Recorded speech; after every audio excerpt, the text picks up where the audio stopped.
안녕하세요. 소담한 작업실에 오신 걸 환영합니다.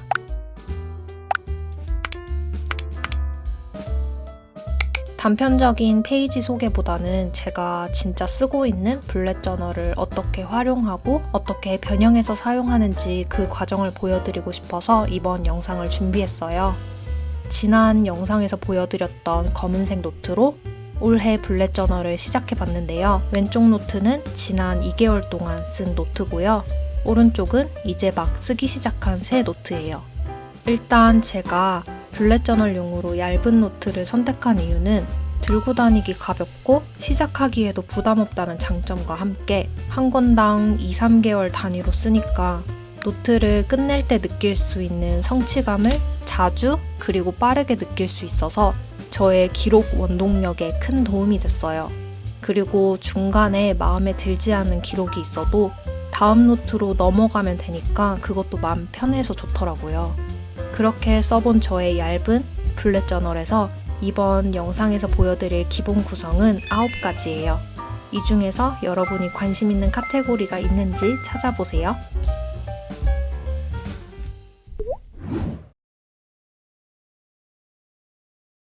저의 블렛 저널 표지는 마스킹 테이프와 스티커로 꾸미는 방법을 선택했어요. 새로운 달이 시작할 때마다 간단하게 페이지를 꾸몄는데요.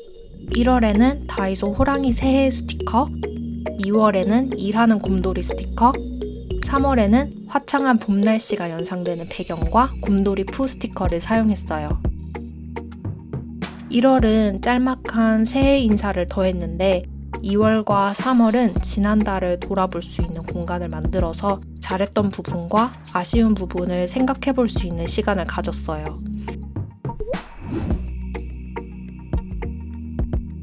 표지 다음 장에는 가이드 페이지를 만들었어요.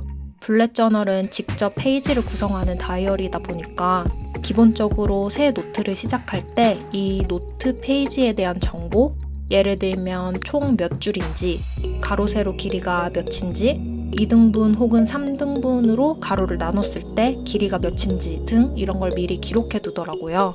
그래서 저도 한번 해봤는데 저는 2개월 동안 한 번도 이 가이드 페이지를 열어볼 일이 없더라고요. 매번 페이지 만들 때마다 그때그때 상황에 맞게 바로 써서 그런지 저는 큰 도움을 받지는 못했어요.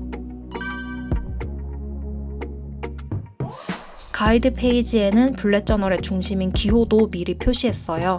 기호를 다양하게 쓰지 않으면 이 부분을 생략해도 될 것 같아요. 다만 제가 뒤에 나오는 페이지에 다양한 구분선을 만들 때는 각각이 무엇을 의미하는지에 대해 해당 페이지에 작게 적어놓고는 있어요.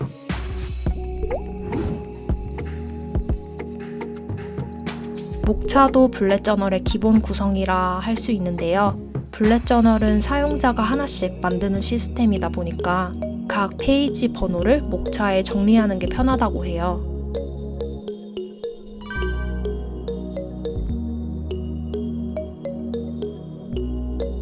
저는 얇은 노트를 써서 그런지 목차를 보는 것보다 바로 넘겨서 찾는 게 더 빠르더라고요.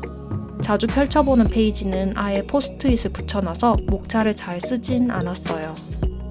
그래도 나중에 이 부분이 유용하게 쓰일 것 같아서 1월과 2월을 나눠서 목차에 표시하고 그 외 중간중간에 썼던 아이디어 메모 페이지는 맨 아래에 카테고리를 따로 만들어서 표시했어요.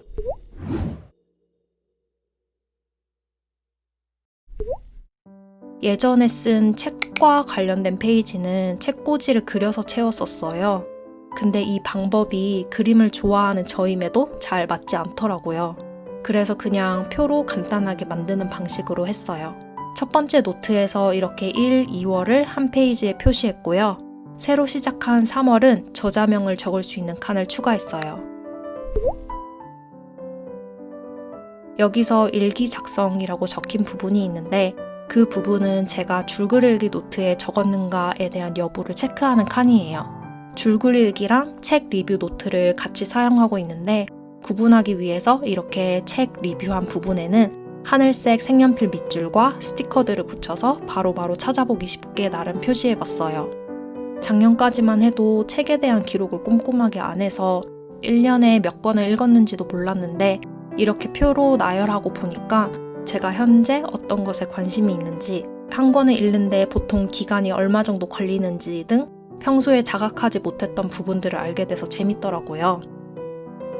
지난 2개월 동안 책 리스트를 쓰는 게 나름 성공적이라고 생각해서 3월에는 책뿐만 아니라 음악이랑 영화, 드라마 리스트도 만들어 봤어요. 아직까지 거의 채우지 못했는데 4월까지는 어떻게 채울지 저도 지켜봐야겠어요.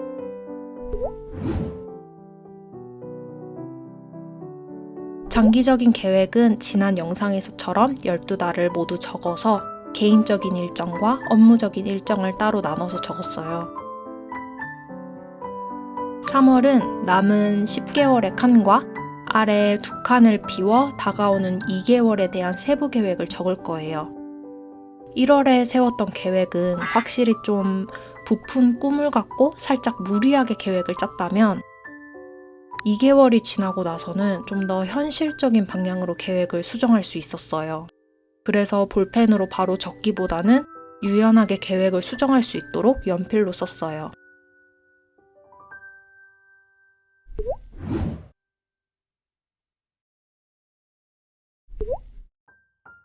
이제 진짜 중요한 페이지들이 남았는데요. 초반에는 거의 활용을 못하다가 지금은 너무나도 잘 쓰고 있는 먼슬리 페이지예요. 저는 이번 3월 먼슬리 페이지에 6칸의 습관 트래커를 같이 사용했어요. 1월에는 습관 트래커를 먼슬리와 따로 구분해서 만들었는데 대신 먼슬리에는 2칸을 더해서 영상 업로드와 운동한 것을 체크용으로 썼어요. 그런데 제가 매일 꾸준히 하는 일이 아니다 보니까 먼슬리 페이지에 기록하는 것 자체에 흥미가 뚝 떨어지더라고요. 그래서 2월에는 습관 트래커를 먼슬리와 아예 합쳐본 거였어요. 독서, 운동, 영어 공부 등 매일 조금씩 습관으로 하고 싶은 것들을 적었는데 여기서도 문제가 있었어요. 이 항목들이 매일 해야 할 일 리스트에 넣고는 싶은데 습관 트래커 부분이랑 겹치게 되니까 불필요하게 기록을 많이 하는 것 같고 왠지 모르게 기록하는 게 너무 번거로운 거예요. 그래서 2월 중간부터 습관 트래커의 항목들을 수정을 했어요. 매일 투두 리스트에 적기에는 어려운 일상 속 소소하게 할 수 있는 생활형 습관들을 다시 바꿔 적었어요. 공부하기, 운동하기 그런 항목이 아니라 정말 제 라이프 스타일과 관련된 습관을 적으니까 잠자기 전에 짧게 하루를 돌아보기 좋고 이 기록도 하루 일정 관리와 중복되지 않아서 좋았어요. 그래서 3월은 이 좋았던 부분을 골라서 먼슬리로 바로 채웠어요.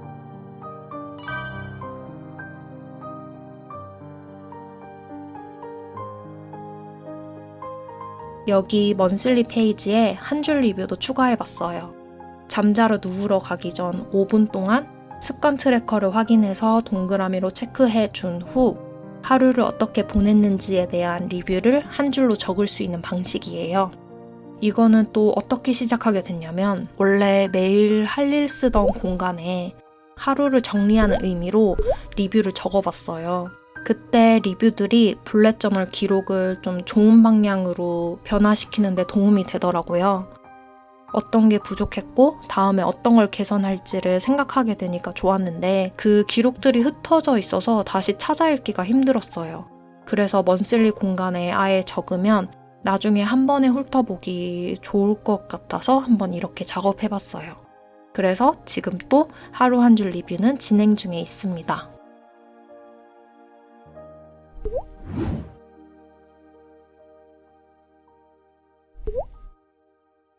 책에서 노력을 측정하라 라는 표현에 영감을 받아서 루틴 체크보드라는 걸 만들어 봤어요. 그냥 단순하게 2페이지 안에 한 달의 칸을 만들고 그 안에 제가 하루 루틴으로 한 행동을 기록한 거예요. 아침 루틴으로 독서랑 영어 공부하는 거, 저녁 루틴으로 운동이나 스트레칭 하는 거를 적는 공간인데요. 예를 들면 오늘 30분 독서를 하고 무슨 책을 어디서부터 어디까지 읽었는지 적는 거예요. 그냥 이 페이지의 목적은 뿌듯함인 것 같아요. 사실 루틴이라는 게 당장 눈에 보이는 변화가 없다 보니까 쉽게 지쳤는데 이렇게 칸을 두니까 채우고 싶어서 루틴을 꾸준히 하게 되더라고요. 제가 쓰고 채우는 것 자체를 좋아하다 보니까 이 방법이 저한테는 딱 맞았던 것 같아요. 한 달을 채우니까 나도 아침에 뭔가 할 수 있네 라는 자신감이 붙더라고요. 그리고 체크보드 위에 좋은 글귀를 적어두면 긍정적인 자극도 매일 받을 수 있답니다.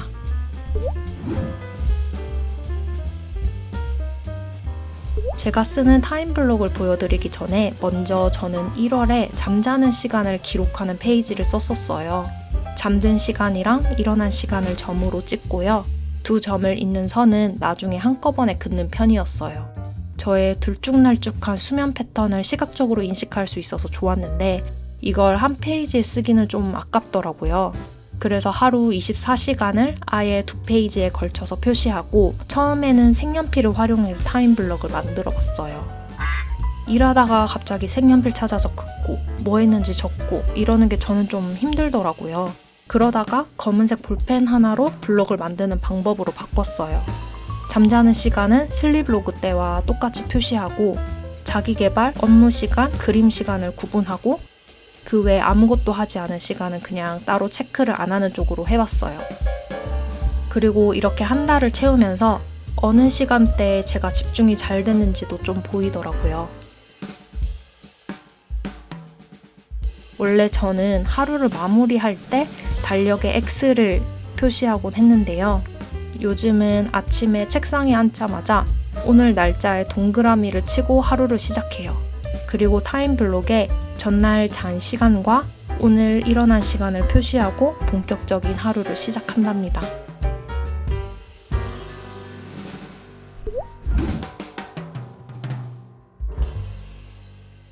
타임블럭과 함께 하루 중 가장 많은 시간 펼쳐놓고 있는 위클리 페이지예요. 3월 페이지를 이렇게 만들기까지 우여곡절이 정말 많았던 페이지인데요.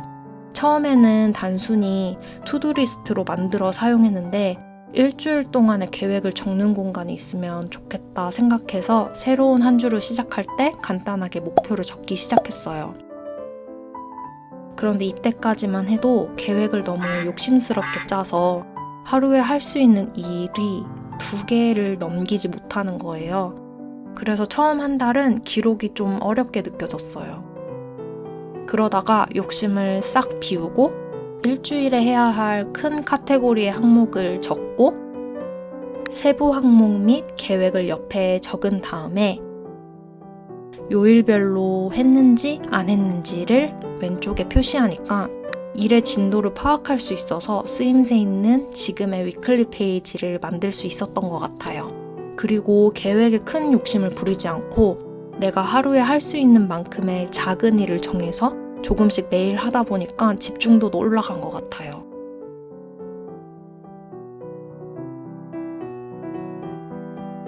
블렛 저널을 올해 본격적으로 쓰면서 저에게 맞는 방식을 찾아보고 실험해보는 중인데요. 그래도 2개월 만에 어느 정도 길을 찾은 것 같아서 뿌듯해요. 항상 바로 결과가 나와야 한다고 생각했는데 블렛 저널을 하면서 과정을 기록하는 재미를 알게 된 것 같아요. 오늘 보여드린 것 외에도 블렛 저널을 통해 아이디어도 정리하고 컨텐츠를 프로젝트 단위로 관리하는 용도로도 쓰고 있는데 그 부분은 좀 더 기록을 축적해서 다음에 그 과정을 여러분께 보여드릴 수 있는 날이 왔으면 좋겠어요. 이번 영상은 여기까지고요. 앞으로 같이 우리 일상을 소중하게 담아봐요. 함께 해주셔서 감사합니다.